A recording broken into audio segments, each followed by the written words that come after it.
Subscribe करा महानुभाव प्रतितीपंथ चॅनलला व बेल बटन अवश्य दाबा लेटेस्ट नोटिफिकेशन प्राप्त करण्यासाठी।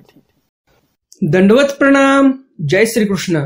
लीळा चरित्राच्या आजच्या ज्ञान सत्रामध्ये आपण एकंदरीत 2 चरित्र पाहणार आहोत, ज्यामध्ये पहिली लीळा आहे स्वामी रवळ मठामध्ये जात असताना सारंग पंडितांना असा काय प्रश्न करतात की ज्यामुळे बाईसांचं औदास्य परिहारते, हे तुम्हाला समजणार आहे पहिल्या चरित्रामध्ये। कालच्या ज्ञानसत्रामध्ये आपण पाहिलंच, बाईसा उदास होत्या, कारण बाईसांना असं वाटते स्वामी माझ्यावर उदास आहेत आणि म्हणून मला दूर पाठवलेला आहे, आणि त्यामुळे बाईसा उदास झालेल्या होत्या। परंतु आजच्या चरित्रामध्ये आपण पाहणार आहोत की स्वामींनी असा काय प्रश्न विचारला सारंग पंडितांना, आणि ते ऐकल्यानंतर बाईसांचं औदास्य परिहारते, बाईसाही खुश होतात। हे पहिल्या लीळेमध्ये आपल्याला समजणार आहे। दुसरी लीळा आहे आजच्या या ज्ञानसत्रातील वराह देवी भटा प्रश्ने महादाईसा उदास्य परिहारू। दुसऱ्या चरित्रामध्ये आपण पाहणार आहोत की भटोबासांनी काय प्रश्न केला आणि कशामुळे महादाईसाचं औदास्य परिहरलं, हे सर्व आपल्याला दुसऱ्या चरित्रामध्ये समजणार आहे। पहिलं चरित्र छोटं आहे आणि दुसरं चरित्र जवळजवळ 2 पानाचं आहे। कदाचित आजचा व्हिडिओ थोडा मोठा होईल, कारण चरित्र मोठं आहे। पहिलं चरित्र खूपच छोटं आहे, 8 ओळीचं चरित्र आहे, आणि दुसरं चरित्र खूपच मोठं आहे, जवळजवळ 2 पानाचं आहे। तर चरित्र मोठं आहे म्हणजे साहजिकच आहे व्हिडिओ मोठा होणार, आणि व्हिडिओ मोठा झाला म्हणून व्हिडिओ मध्येच सोडून जाऊ नका, कारण आजच्या या ज्ञानसत्रामध्ये तुम्हाला भरपूर काही असं नवनवीन ज्ञान प्राप्त होणार आहे। तुम्हाला असेच ज्ञानवर्धक व्हिडिओ आवडत असतील तर हे चॅनल तुमच्यासाठी आहे। लवकरात लवकर चॅनलला सबस्क्राईब करा, बेल बटन दाबा आणि ऑल ऑप्शन सिलेक्ट करा, म्हणजे भविष्यामध्ये मी जे काही नवनवीन व्हिडिओ अपलोड करणार आहे स्वामींच्या चरित्राचे, ते सर्व व्हिडिओ तुम्हाला न चुकता मिळत राहतील आणि एकही लीळा तुमच्याकडून सुटणार नाही। कालच्या ज्ञानसत्रामध्ये मी तुम्हाला 2 प्रश्न विचारले होते। पहिला प्रश्न होता, आऊसांच्या अशा वागण्यावर स्वामींच्या ऐवजी देवता असत्या तर देवतेंनी काय केलं असतं आऊसांना, हा पहिला प्रश्न होता। काल आपण पाहिलं आऊसा कशा वागल्या, स्वामींना अक्षरशः उपवासी झोपावं लागलं, उपाशी झोपले देव। आऊसांना नेमकी देवतेंनी काय शिक्षा केली असती, हा प्रश्न आहे कालच्या सत्रातील पहिला। कालच्या ज्ञान सत्रातील दुसरा प्रश्न होता, स्वामी महादाईसावर का उदास होते, हा दुसरा प्रश्न होता। तर असे हे दोन्ही प्रश्नाचे बऱ्याच आपल्या वासनिक मंडळींनी उत्तर दिलेली आहेत। तर नेमकं बरोबर उत्तर काय होतं हे सर्व आपण व्हिडिओच्या शेवटी पाहणारच आहोत। कालचं ज्ञानसत्र कुणी पाहिलं नसेल तर वर आय बटन मध्ये मी तो व्हिडिओ दिलेला आहे, आय बटनवर क्लिक करा आणि तिथे तुम्ही कालचाही व्हिडिओ पाहू शकता। तर मग जास्त उशीर न करता चला तर आज काही नवीन ज्ञानार्जन करूया। दंडवत हो। मी ईश्वरदास महानुभाव सर्वांचं स्वागत करतो आपल्या महानुभाव प्रतितीपंथी या युट्यूब चॅनलमध्ये। आजच्या या ज्ञानसत्रातील लीळा क्रमांक आहे लीळा चरित्र उत्तरार्ध, लीळा क्रमांक 416। रवळ मढी सारंग पंडिता प्रश्ने बाईसा उदास परिहारू। रवळ मठामध्ये सारंग पंडितांना बाईसांच्या बाबतीत स्वामींनी प्रश्न विचारलेला आहे। कोणाला प्रश्न विचारला?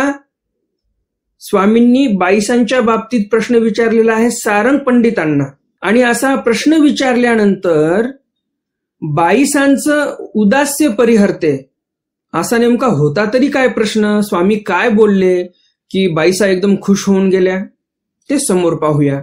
गोसावी रवळ मढासी बीजे केले। स्वामी रवळ मढामध्ये गेलेले आहेत, किंबहुना जात आहेत असं समजून घ्या।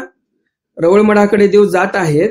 रवळ मढाची सोंडिया उंचा होतिया। रवळ मढामध्ये जाण्यासाठी ज्या पायऱ्या होत्या आणि पायऱ्याच्या बाजूने ज्या सोंड्या होत्या त्या उंच होत्या।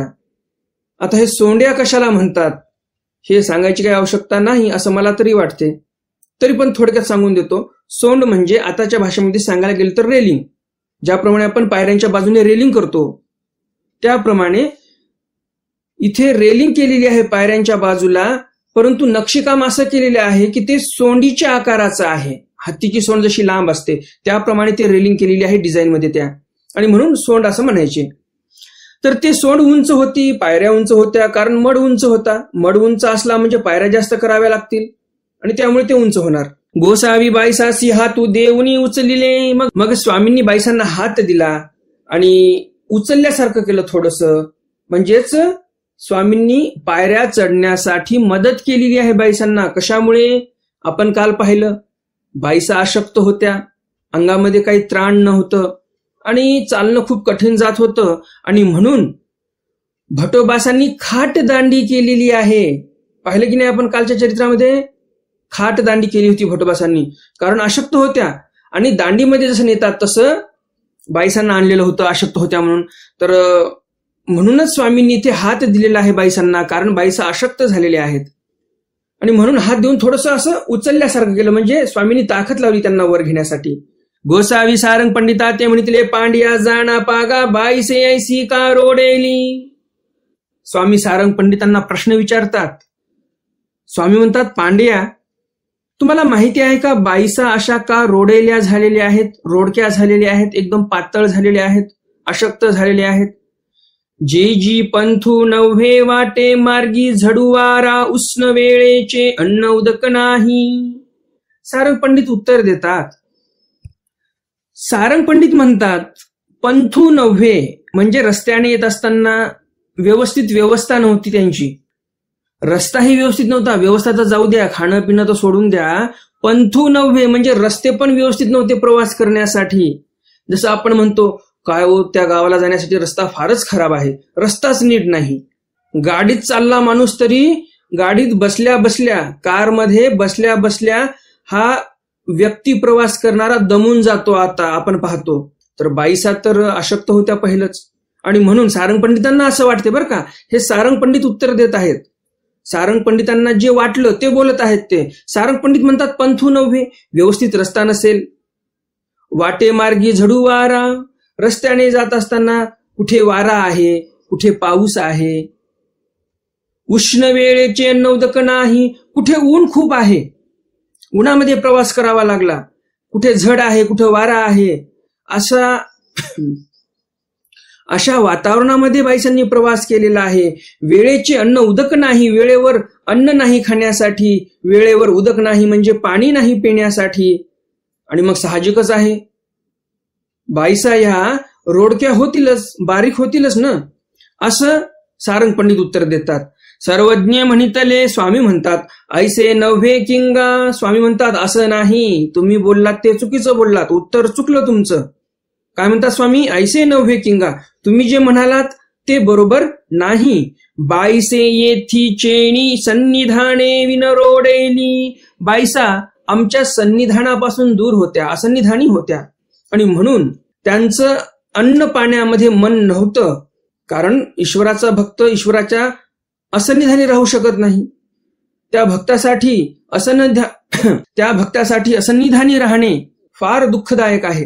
आणि म्हणून स्वामी म्हणतात, बाईसा आमच्या असन्निधानी होत्या, त्यांना अन्न गोड लागत नव्हतं, पाणी गोड लागत नव्हतं, काही नाही. खाण्यापिण्यावर त्यांचं मनच नव्हतं, दुःखीस्त होत्या. आणि दुःखी माणूस कधी सुधरतो का? त्याची तब्येत कधी सुधरते का? नाही सुधरत. आणि म्हणून बाईसांची तब्येत खराब झालेली आहे. आणि म्हणून स्वामी म्हणतात सारंग पंडितांना, तुमचं उत्तर चुकलेलं आहे.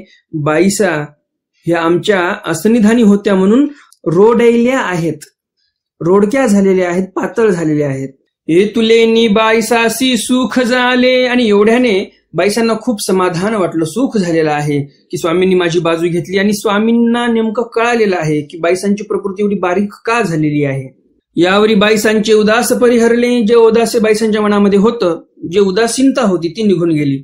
बाईसे वस्त्र जुने गोसावियाची आठावणी नेसवणी गेली होती, तेची वस्त्र मिळले फाटले देखोनी. सर्वज्ञ म्हणितले, वानर्या तुम्ही हाटे जाल, तरी बाईसा लागोनी निके ऐसे वस्त्र घ्यावे. म्हणून उच्च वस्त्र घेविले, तीही उच्च वस्त्र घेतले. स्वामींनी बाईसांकडे पाहिलं तर अंगावर एकदम मळालेलं वस्त्र होतं, जुनं असं वस्त्र. स्वामींपासून ज्या वेळेस बाईसा वृद्धपूरला गेल्या होत्या तेच वस्त्र अंगावर होतं, आणि एकदम खराब झालेलं वस्त्र होतं, कुठे कुठे फाटलेलं पण होतं. आणि मग देव म्हणतात की वानरिया, तुम्ही बाजारात जात असणार तर लगेच बाईसांसाठी एक वस्त्र घेऊन या, चांगलं उत्तम प्रकारचं.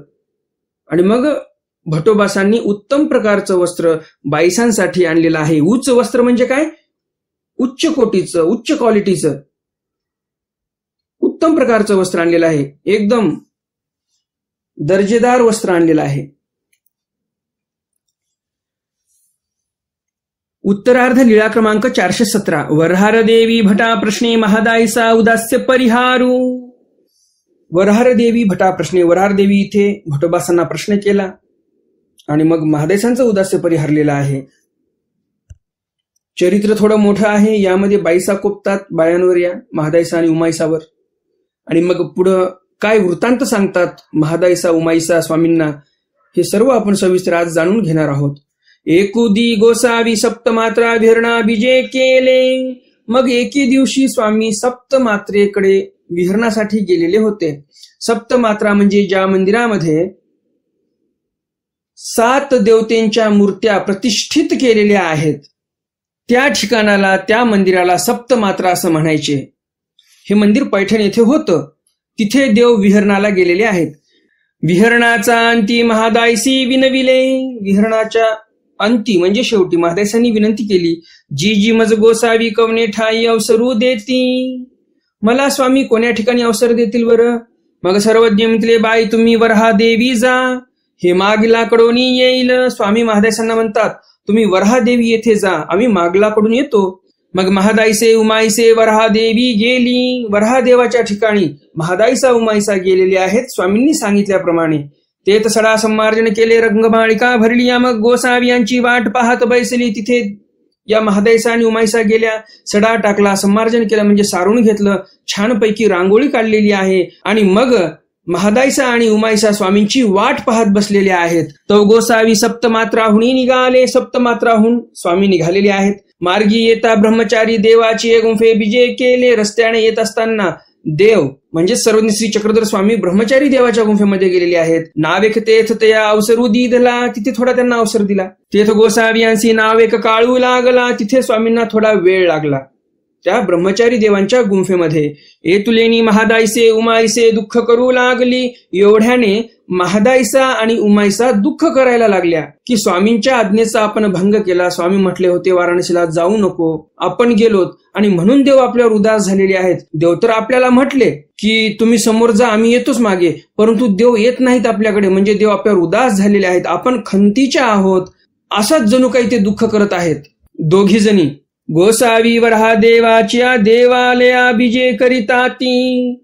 स्वामी वरहा देवाच्या देवालयाकडे म्हणजे मंदिराकडे येत होते. तो महादायसे उमाईसे पुढाची आली होती. वरहा देवी दुःख करिता ती. स्वामींच्या समोरच महादायसा आणि उमाईसा आलेल्याच होत्या, तिथे येऊन बसलेल्याच होत्या त्या, आणि ते दुःख करत होत्या स्वामी येत नाहीत म्हणून. वरहा देवी दुःख करिता ती तिथं दुःख करत बसल्या होत्या. तव गोसावी बीजे केले. देव तिथे गेले. तेवढ्यात देव तिथे गेलेले आहेत. लवकरी महादायसी उठली, लवकरी जाडीचे आसन केले. गोसावी आसनी उपविष्ट झाले. मग श्रीचरणा लागली. महादायसा लगेच उठली. जाडीचं आसन तयार केलेलं आहे स्वामींना बसण्यासाठी. स्वामी येऊन आसनी उपविष्ट झालेले आहेत. महादायसा स्वामींच्या पाया पडते. वाराणसीहुनी कुपिया उदके भरुणी आणलिया होतिया. त्या कुपियाची तोंडे खालाटिली होती, ते फेडिली. महादायसांनी वाराणसीवरून 2 कुप्या भरून आणल्या होत्या पाण्याने. वाराणसीला जी गंगामया वाहते ना, त्या गंगा नदीतून 2 बाटल्या पाणी भरून आणलेलं होतं. तर ते दोन्ही बाटल्या एकदम टाईट अशा बंद केलेल्या होत्या, सांडू नये पाणी म्हणून प्रवासामध्ये. ते फेडली. त्या ज्या कुप्यांचं तोंड पॅक बांधलेलं होतं ते मोकळं केलं. मग गोसावियांचे श्रीचरण क्षाळन केले. मग स्वामींचे श्रीचरण धुतले त्या पाण्याने, गंगेच्या पाण्याने. गंगा म्हणजे ही गोदावरी नाही बरं का, वाराणसीची गंगा, उत्तर प्रदेशमध्ये जी गंगा वाहते, ज्या नदीचं नाव ओरिजिनल गंगाच आहे, ज्या नदीला परमपवित्र असं मानतात, त्या गंगा नदीचं पाणी महादायसांनी इथे आणलेलं आहे स्वामींचे श्रीचरण धुण्यासाठी. स्वामींचे श्रीचरण क्षाळन केले म्हणजे पाय धुतले स्वामींचे महादायसांनी त्याच पाण्याने, गंगेच्या पाण्याने. आणि एरवी जे आपल्या लीळा चरित्रामध्ये गंगा शब्द आलेला आहे, तो शब्द गोदावरी या नदीच्या विषयी वापरलेला आहे. आणि या चरित्रामध्ये जो उल्लेख येत आहे हा आहे गंगेचा, म्हणजे उत्तर प्रदेशमध्ये जी गंगा वाहते त्या गंगेचं पाणी इथे आणलेलं आहे महादायसांनी वाराणसीवरून, आणि त्या पाण्याने स्वामींचे पाय धुतलेले आहेत. वाळू बुडी उरली ते काढली. त्या कुप्या ज्या होत्या त्या कुप्यांच्या बुडाला वाळू उरली होती थोडीशी. आता साहजिकच आहे, नदीमध्ये ते कुपी बुडवली म्हणजे साहजिकच आहे पाण्यासोबत थोडीशी वाळू आली असेल मध्ये, आणि ती वाळू बुडाला बसलेली होती. ती वाळू बाहेर काढली महादाईसांनी, ते गोसावियांचा श्रीमुकुटी ओळगविली. ती वाळू काढली आणि देवाच्या डोक्यावर ठेवली महादाईसांनी. उदके भरत, त्या वाळूमध्ये पाणी होतच, पाणी नेमकंच त्याच्यातून काढलेलं आहे म्हणजे त्या वाळूमध्ये थोडंसं पाणी होतच. ती वाळू तशी ओली वाळू देवाच्या डोक्यावर ठेवली. आता साहजिकच आहे, ओली वाळू डोक्यावर ठेवली म्हटल्यानंतर पाणी तर खाली येणारच, असे थेंब थेंब थेंब थेंब. आता महादेशाला समजायला पाहिजे होतं हे, उमाईसांना पण समजायला पाहिजे होतं हे, परंतु त्यांना काय समजलं नाही. त्यांनी सरळ वाळू काढली आणि देवाच्या डोक्यावर ठेवली. गंगेतली वाळू आहे ना म्हणून. तो बाईसा घागरा बांधला, बाईसांना आला राग, देवाच्या डोक्यावर कुठे वाळू ठेवावी का. बाईसांनी बांधला घागरा. तुझा मडा बांधो घागरा, मसनवेरी जाय बोबात वाजत टुनू टुनू. अशी एक शिवी होती बाईसांची की तुझं मड बसू दे, तुझ्या मड्याच्या तिरडीला घुंगर बांधू दे, आणि ते जे घुंगर आहेत मड्याला बांधलेले, तिरडीला बांधलेले, चांगले वाजत गाजत तुला नेवत तिकडे स्मशानामध्ये. अशी एक बाईसांची शिवी होती. ती शिवी बाईसांनी दिली. काय ओ झाले या रांडासी, बाईसा म्हणतात या रांडांना काय झालं बरं, देवाच्या डोक्यावर वाळू ठेवली यांनी. बाबांचा श्रीमुकुटू भरेले, स्वामींचा श्रीमुकुट भरवला यांनी. उदकाची वाळू ओळगविली, पाण्यातली वाळू देवाच्या डोक्यावर ठेवली यांनी. जी जी अवघा लोकू मध्ये वाटे कुपिया फोडलिया, गंगेसी प्रागी वाराणसी ते थोणी कवनी ठाई प्रौढिलिया नाही. आणि मग महादाईसा म्हणतात, काय म्हणतात महादाईसा, जी जी अवघा लोकू मध्ये वाटे कुपिया फोडलिया. महादाईसा म्हणतात जी जी सर्व लोकांनी, त्या दिंडीमधल्या सर्व लोकांनी रस्त्यामध्येच त्या कुप्या फोडल्या, ज्या वाराणसीच्या गंगेच्या होत्या, ओरिजिनल गंगेचे जे उदक होते त्यांच्याकडे, त्या कुप्या सर्व फोडल्या रस्त्यानेच त्यांनी, आणि पिऊन घेतलं ते पाणी. कारण प्रवासामध्ये कधी पाणी प्यायची इच्छा झाली, खूप भयंकर तहान लागली, पाणी जर नसेल तर मग ते गंगाजलच पिऊन घेतलं लोकांनी. असं महादाईसा तो वृत्तांत सांगत आहेत. आणि पुढे काय म्हणतात, कुपिया फोडिलिया, सर्व कुप्या फोडल्या लोकांनी पाणी पिऊन घेतलं, आणि मग रस्त्यामध्ये जे नदी भेटली त्या नदीचं पाणी भरत राहिले. गंगेसी प्रागी, जे प्रयागराज आहे, उत्तर प्रदेशच्या मुख्यमंत्र्यांनी योगी आदित्यनाथांनी जे प्रयागराज नामकरण केलेलं आहे अलाहाबादचं, तेच प्रयागराज बरं का. त्या प्रयागराजला पण गंगा आहेच. तर महादाईसा काय म्हणत आहेत, महादाईसा म्हणत आहेत की प्रयागराजला जी गंगा आहे त्या गंगेचं पाणी लोकांनी आणलं नाही, वाराणसीचं पाणी आणलं नाही, तेथून कवनी ठाई प्रोढलिया नाही. लोकांनी तिथून जे पाणी आणलेलं होतं ते रस्त्यामध्ये संपवलं. कोणाकडेही शुद्ध असं गंगाजल आता उरलेलं नाही. सर्व पोहव्यामधले लोक पाणी पिऊन घेतलं त्या लोकांनी, गंगेचं जे ओरिजिनल प्युअर पाणी होतं. ऐशी थोरी सांगितली, अशी थोरी सांगितली. कोणाची? स्वतःची थोरी सांगितली. कारण सुरुवातीला काय आलेलं आहे, वाराणसीहुनी कुपिया उदके भरून आणलिया होतिया. चरित्रकार काय म्हणतात, महादाईसांनी वाराणसीवरूनच कुप्या भरून आणल्या होत्या. महादाईसांनी रस्त्यात कुप्या नाही फोडल्या, ते गंगाजल स्वामींसाठी आणलं पाय धुण्यासाठी महादाईसांनी. आणि म्हणून चरित्रकार म्हणतात की ऐशी प्रौढी सांगितलेली, महादाईसांनी स्वतःचा मोठेपणा सांगितलेला आहे, स्वतःची थोरी सांगितलेली आहे की मी तिथून इथपर्यंत गंगाजल आणलेला आहे स्वामींचे श्रीचरण धुण्यासाठी. मग गोसावी भटाची वास पाहिली, स्वामी भटोबासांकडे पाहतात. सर्वज्ञ मंत्रे बाई तीर्थ पाळले, की तुमचं जे तीर्थक्षेत्राचं व्रत होतं ते चांगल्या प्रकारे पार पडलेलं आहे, कारण तुम्ही वाराणसीवरून इथपर्यंत गंगाजल आणलेलं आहे. आणि म्हणून भटोबास म्हणतात की खरंच तुमचं व्रत पूर्ण झालेलं आहे. तर उमाईसी म्हणितले. मग उमाईसा म्हणतात जी जी येथून निघालो रामटेकवरी रामू बोळवितू आला. रामटेकवरी रामू बोळवितू आला, रामटेक पर्यंत दादोसा आम्हाला बोळवीत आला. मग गेलो, मग तिथून आम्ही गेलो प्रागाजवळी, प्रयागराज जवळ पोहोचलो आम्ही. मध्ये वाटे रुपेसी बहिरती लागली, आणि जवळजवळ त्या प्रयागराजाच्या पोहोचलो. मध्ये रस्त्यातच रुपेला म्हणजे महादाईसांना बहिरती लागली, म्हणजे जुलाब चालू झालेले आहेत. लोक अवघा निघोनी गेला, सर्व लोक समोर निघून गेले. रुपेसी काळी बहिरती प्रतली, रुपेला जे जुलाब चालू झालेले आहेत ते फार भयंकर जुलाब होत्या. काळी बहिरती म्हणजे काळ्या जुलाब लागल्या होत्या. म्हणजेच काय, तर जुलाबमध्ये रक्त पडायला लागलेलं होतं. मिया म्हणितले तुझं काळी बहिरती प्रतली, लोक निघोनी गेला तुझं मज एकी गोणीचे संबळ मिया काही करावे. उमाईसा म्हणतात लोक तर निघून गेले, तुला तर भयंकर जुलाब लागलेले आहेत, काळे जुलाब लागलेले आहेत, रक्त पडत आहे, आता काय करायचं? तुझं माझं संबळ म्हणजे सामांतर एकाच ठिकाणी आहे, आता मी काय करावं बरं नेमकं? म्हणून दुःख करू लागली, असं म्हणून उमाईसा पण दुःख करायला लागलेली आहे. तो रुपया म्हणितले तेव्हा महादाईसा म्हणते, तू उमे दुःख का करीतासी. महादाईसा म्हणते उमाईसाला, उमाईसा तू दुःख का करत आहेस बरं. त्यावेळी गोसाविया ते स्मरिले आणि त्यावेळेस मी स्वामींचं स्मरण केलं. आमच्या गोसावियाचे काही बोलणे असत्य होते. महादाईसा म्हणतात, आमच्या स्वामींचं बोलणं काय खोटं होणार आहे का. ते ब्रह्मवाचा, ती तर ब्रह्मवाचा आहे. स्वामी कधी खोटं बोलणार नाहीत. स्वामींच्या मुखातून जे निघालेले शब्द आहेत ते खरेच होणार. आणि पुढे महादाईसा काय म्हणतात, माते म्हणितले बाई वाराणसी हुनी या मा तुम्हा येथोनी संन्यासू दिजेल.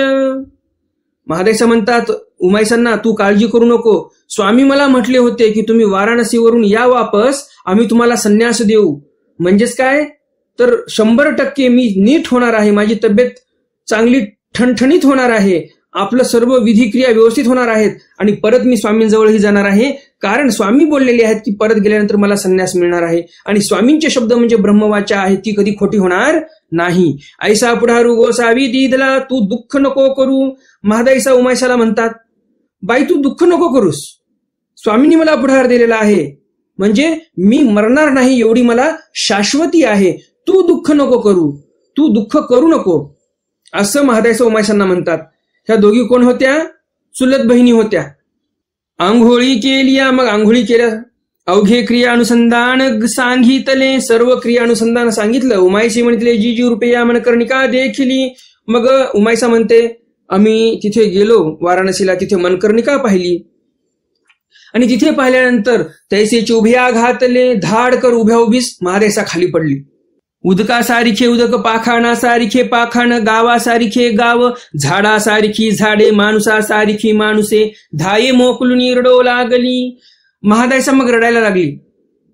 काय इथे आहे पाहण्यासारखं. पाण्यासारखं पाणी आहे, दगडासारखे दगड आहेत, गावासारखं गाव आहे, झाडासारखं झाडं आहेत, माणसासारखे माणसं आहेत. आणि म्हणून धाये मोकलून रडायला लागलेली आहे महादाईसा. मग मिया म्हणितले हे काही रुपे उठीसी ना. आणि मग उमाईसा म्हणते, मी हिला म्हटलं महादेशाला की हे काय रुपे तू अशी काय करतेस, उठ बरं इथून. लोके मध्यान स्नाने केली, लोकांनी दुपारचं स्नानही केलेलं आहे, तू अजून इथेच पडून आहेस. आणि मग असं म्हटल्यानंतर महादाईसा उठली, आंघोळी केली, आंघोळ केली. दादोसा तिळाजुळी दिधली, दादोसांना तिळांजली दिली. ऐसे या तीर्थाव्रतावरी पडी केली, हे येतुके दादोसी केले. तीर्थासारखे तीर्थ, उदकासारखे उदक, देवळासारखी देवळे, हे येतुके दादोए केले. तीर्थाक्षेत्राव्रतावरी पडिये केली, म्हणून आधी दादोसा तिळांजुळी दिधली. मग अवघे या तिळांजुळी दिधली. मग महादाईसांनी काय केलं. महादाईसा म्हणतात, हे सर्व जे घडलं, काय पाहायला भेटलं मला इथे वाराणसीमध्ये. दगडासारखे दगड, गावासारखे गाव, झाडासारखे झाडं आणि माणसासारखे माणसं आहेत. इथे काय पाहायला भेटलं वेगळं. स्वामींची आज्ञाभंग करून आले. हे सर्व मी कोणामुळे केलं, दादोसांमुळे केलं. दादोसांनी फारच आग्रह घेतला होता आणि म्हणून या दादोसांना आता मी तिलांजली देत आहे, असं महादाईसा म्हणतात. या सर्वाला कारणीभूत दादोसा आहे, म्हणून त्याला तिलांजली. आता म्हणून या आधी दादोसा तिळांजली दिली, मग अवघ्या तिळांजली दिली. मग सर्वांना जे काही नाते गोते होते त्यांनाही तिळांजली दिली. मग दादोसा का तिळांजली दिली, हो हो विसरली, हे दादोसी दुसरी तिळांजली. मग उमाईसा म्हणते दादोसांना का तिळांजली दिली. आणि त्यानंतर पुन्हा महादेसा म्हणते हो हो विसरलीये. एकदा तिळांजली दिल्याने काय होणार आहे या दादोसाचं. एवढं मोठं अनिष्ट माझ्याकडून घडलेलं आहे, या दादोसाला एकदा तिलांजली दिल्याने काय होणार आहे. हे दादोसी दुसरी तिळांजली, या दादोसाला तिलांजली दिली मी, आता हे दुसरी पण. एकाने काय होणार आहे त्याचं. दुसरी तिलांजली महादेशाने इथे दादोसांना दिली. हे येतुके दादोनी केले जी जी, म्हणून दुसरी तिलांजली दिली. दादोसांनी केलं म्हणून दुसरी तिलांजली दिली. सर्वज्ञ म्हणितले. स्वामी म्हणतात, वानर्या म्हातारी आता ज्ञान होणी आली असे गा. मग स्वामी म्हणतात भटोबासांना, वानर्या आता म्हातारीला म्हणजे महादाईसाला चांगलं ज्ञान प्राप्त झालेलं आहे आणि आण म्हणजे चांगली होऊन आलेली आहे. हो जी द्वारके गेली, वाराणसी गेली, आता मल्लिकार्जुना जाती, तैसे नागा महात्मा तिळांजली दिधली, आता म्हातारीचे काही उरले असे. भटोबास म्हणतात हो अगदी बरोबर आहे, चांगली झालेली आहे आता महादाईसा. आता वास्तविक पाहता भटोबासांची ही चुलत बहीण आहे महादाईसा, परंतु भटोबास काय म्हणतात, हो बरोबर आहे, चांगली झाली आता महादाईसा. पहिलं द्वारकेला गेली, नंतर वाराणसीला गेली, आता पुन्हा एकदा मल्लिकार्जुनला जाईल ही बाई. काय सांगता येते हिचं महादाईसाचं. स्वामी म्हणतात तैसे नागा, तसं नको म्हणूस तू. आता महात्म्याला तिळांजली दिलेली आहे. आता महादाईचा दादोसांचं काहीच ऐकणार नाहीत. आता म्हातारीचे काही उरले असे, आता काय उरलेचं काही नाही. म्हातारी येसी विश्वेश्वरे ब्रह्मविद्या उपदेशू केला. स्वामी म्हणतात वानरेशाला की म्हातारीला आता विश्वेश्वराने ब्रह्मविद्या उपदेश केलेला आहे, म्हणून आता ही व्यवस्थित झालेली आहे. आता खरंच या विश्वेश्वराने ब्रह्म उपदेश केला असेल का? ब्रह्मविद्येचा उपदेश केला असेल का? नाही. मग स्वामींच्या म्हणण्याचा भावार्थ तरी काय आहे? स्वामींना एवढंच म्हणायचं आहे की वाराणसीला गेल्यामुळे महादाईसांची एवढी बुद्धी उपरतीला आलेली आहे, पश्चाताप झाला, धाय मोकलून रडलेली आहे तिथे गेल्यानंतर. हे घडलं त्या वाराणसीला गेल्यामुळेच. वाराणसीचा जो विश्वेश्वर आहे तिथे गेल्यामुळेच तर घडलं हे सर्व. आणि म्हणून देव या अर्थाने म्हणतात. हे वाक्य भावार्थे समजावं बरं का, सिद्धांती अर्थ नाही. हे वाक्य सिद्धांती नाही बरं का. स्वामी म्हटले महादेवाने ब्रह्मविद्येचा उपदेश केला म्हणजे महादेवाला पण ब्रह्मविद्या येते ईश्वराची, असा अर्थ घेऊ नये. हा अर्थ भावार्थे आहे. मी ज्याप्रमाणे बोललो त्या दृष्टिकोनातून हे स्वामींचं वाक्य आहे की तिथे गेल्यामुळे हे उपरतीला आलेली आहे महादाईसा. वास्तविक पाहता तिथे काय महादेव बोलला का? ती जी देवता आहे वाराणसीची विश्वेश्वर, ती देवता काय बोलली का महादाईसांना? काय निरूपण केलं का? नाही. स्वामी असे का बोलले? तर तिथे गेल्यानंतर उपरती आली, पश्चाताप झाला, आणि म्हणून या अर्थाने देव बोललेले आहेत बरं का. मग गोसावी महादाईसा ते पुरस्करिले. मग स्वामींनी महादाईसाला पुरस्करिले म्हणजे चांगलं बोलल्यामुळे. या वाक्यामधून महादेशाला वाटलं की स्वामींनी माझी बाजू घेतली. महादाईसांना असं वाटलं स्वामींनी मला जणू काही पुरस्कारच दिलेला आहे हे वाक्य वापरून, माझी बाजू एवढी घेतलेली आहे. आणि महादाईसांना मग सुखच सुख झालेलं आहे. जे उदासीनता होती महादाईसाच्या मनामध्ये, कालच्या ज्ञानसत्रामध्ये आपण पाहिलं महादाईसा पण उदास झाल्या होत्या, कारण महादाईसाला आतमध्ये येऊ दिलं नव्हतं स्वामींनी. आणि म्हणून महादाईसांना वाटलं स्वामींनी माझा खूप मोठा पुरस्कार केलेला आहे हे वाक्य वापरून, खूप मोठा पुरस्कारच जणू मला मिळालेला आहे. एवढी खुशी, एवढा आनंद झालेला आहे महादाईसांना. सर्व उदास्य परिहरले. चरित्रकार काय म्हणतात? उदास्य परिहरले, सर्व उदासीनता निघून गेली. बाई तुमते वर्जिले की तुम्ही जी गेली ती तरी येथून काय की जेल. मग स्वामी म्हणतात बाई आम्ही तर तुम्हाला सांगितलं होतं जाऊ नका, तुम्हीच गेलात, त्याला आम्ही काय करावं बरं. येथीचे सन्निधान दास्य ते मोचक. स्वामी म्हणतात बाई आमच्या सन्निधानी जर तुम्ही राहिलात, आमचं दास्य केलं तर ते मोचक आहे, तुम्हाला मोक्ष देणार आहे. तीर्थक्षेत्रे व्रते दाने ये अमोचके की. तीर्थक्षेत्र व्रत दान हे जे कलियुगातले धर्म आहेत हे अमोचके म्हणजे मोक्ष देणारे नाहीत. येथ तुम्ही न वचावे की. आता पुन्हा कधीही तीर्थक्षेत्र देवतेच्या ठिकाणी तुम्ही जाऊ नये असं स्वामी म्हणतात. हो काजी. महादाईसा म्हणतात ठीक आहे. मग श्रीचरणा लागली. मग स्वामींच्या पाया पडते महादाईसा. महादाईसांची तीर्थक्षेत्र व्रता दाना दादोसावरुणी निरपवणी बुद्धी काढली. महादाईसांची इथे स्वामींनी तीर्थक्षेत्र व्रत दान आणि दादोस या सर्वांवरून बुद्धी निरूपण काढलेली आहे. स्वामींनी एवढं सुंदर निरूपण केलं, एवढी प्रचिती महादाईसांना आलेली आहे. मग महादाईसा सहित गोसावी ढोरेश्वरा बीजे केले. महादाईसा सहित स्वामी ढोरेश्वरला गेले. आसन झाले, तिथे देव बसले. श्रीचरण प्रक्षाळले, तिथे स्वामींचे पाय धुण्यात आले. दुपारीचा साष्टांग पूजावसर केला. दुपारचा साष्टांग पूजावसर झालेला आहे तिथे स्वामींचा. ताट केले, ताट तयार करण्यात आलं. महादाईसा ठाव केला. महादाईसांसाठी वेगळं जेवणाचं ठिकाण तयार करण्यात आलं. पत्रवाळी बांधण्यात आली. उमाईसासी केला. उमाईसांना पण पत्रवाळी बांधण्यात आली. गोसावियांसी आरोगणा झाली. स्वामींना आरोगणा झाली. तिथे गुळा झाला, विडा झाला. स्वामींनी गुळा केला, विडा घेतला. महादाईसा उमाईसा पांती प्रसादू झाला. महादाईसा आणि उमाईसांना स्वामींसोबतच पंक्तीमध्येच प्रसादही मिळालेला आहे. अशा प्रकारे या दोन्ही चरित्रामध्ये आपण पाहिलं बाईसाच्या मनातील उदासीनता देवाने घालवलेली आहे, महादाईसाच्या पण मनातील उदासीनता देवाने घालवलेली आहे. या चरित्रावरून आपल्याला काय लक्षात आलं की आपल्या बोलल्यामुळे आपण घरच्या मुलांना लेकरांना मारल्यामुळे ते जर उदास झाले, आपल्यावर रागावले, रुसले, तर त्यांच्या मनातील उदासीनता गेली पाहिजे. असं आपण काहीतरी चांगलं बोललोही पाहिजे. परंतु ही चांगलं बोलण्याच्या अगोदर त्यांना मारलंही पाहिजे काही चुकलं तर. कारण हल्ली लेकरांना मारायचं कमीच झालेलं आहे.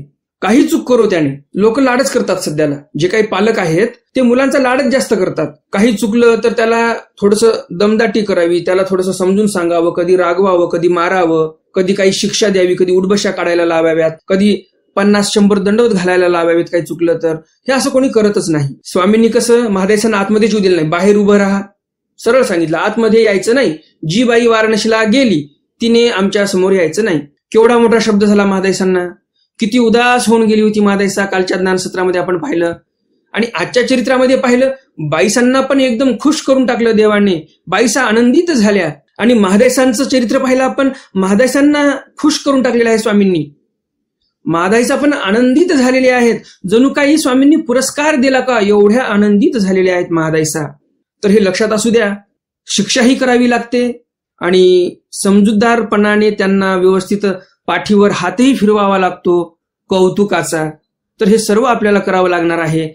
तरच जे काही पुढची पिढी आहे ती चांगली घडेल, जर स्वामींचं अनुकरण आपण केलं तर. नाहीतर बरंच बरं आहे, इतके दिवस चालत आलेलंच आहे, तसंच पुढे चालणार आहे. तर असो, आजचं हे ज्ञानसत्र तुम्हा सर्वांना नक्कीच आवडलं असेल. आणि अजून जर तुम्ही या व्हिडिओला लाईक केलं नसेल तर लगेच या व्हिडिओला लाईक करा आणि जास्तीत जास्त आपल्या वासनिक मंडळीपर्यंत हा व्हिडिओ शेअर करा, म्हणजे त्यांनाही या ज्ञानाचा लाभ होईल. आजच्या ज्ञानसत्रातील प्रश्न आहे, स्वामींनी बाईसांना आणि महादाईसांना कसं खुश केलं, त्यांच्या मनातील उदासीनता कशी घालवली, हा आजच्या ज्ञानसत्रातील प्रश्न आहे. आता पाहूयात आपण कालच्या ज्ञानसत्रातील प्रश्न, त्याचं उत्तर. कालच्या ज्ञानसत्रामध्ये मी तुम्हाला 2 प्रश्न विचारले होते. पहिला प्रश्न होता, औसांच्या अशा वागण्यावर स्वामींच्या ऐवजी देवता असत्या तर देवतेंनी काय केलं असतं. या प्रश्नाचं उत्तर आहे, औसांवर देवता कोपली असती आणि श्रापही देऊन टाकला असता एखादा भयानक. दुसरा प्रश्न होता, स्वामी महादाईसावर का उदास होते. स्वामी महादाईसांवर या कारणाने उदास होते की महादाईसांना स्वामींनी सांगितलं होतं वाराणसीला जाऊ नका, परंतु महादाईसांनी काय ऐकलं नाही. महादाईसा शेवटी गेल्यास तिथे आणि म्हणून देव त्यांच्यावर उदास होते. ज्याप्रमाणे तुम्ही कालच्या ज्ञानसत्रातील प्रश्नाचं अगदी बरोबर उत्तर दिलं, त्याचप्रमाणे तुम्ही आजच्याही ज्ञानसत्रातील प्रश्नाचं उत्तर बरोबर नक्कीच देणार अशी अपेक्षा आहे. तर मग भेटूया उद्याच्या ज्ञानसत्रामध्ये सर्वज्ञ श्री चक्रधर स्वामींच्या काही नवीन चरित्रासह, ज्यामध्ये भटा अरिसे प्रश्न करणे. भटोबासांनी अरिसे म्हणजे मूळव्याधीविषयी प्रश्न केलेला आहे. यावर स्वामी काय म्हणतात ते उद्या पाहणार आहोत आपण. उग्रादेती सारंग पंडिता निरये निरूपण. उग्रादित्याच्या मंदिरामध्ये सारंग पंडितांना स्वामींनी निरय म्हणजे नरकाविषयी निरूपण केलेलं आहे.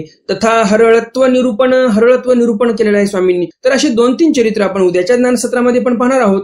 तर मग भेटूया उद्याच्या ज्ञानसत्रामध्ये सर्वज्ञ श्री चक्रधर स्वामींच्या काही नवीन चरित्रासह. तोपर्यंत दंडवत प्रणाम. जय श्रीकृष्ण. दंड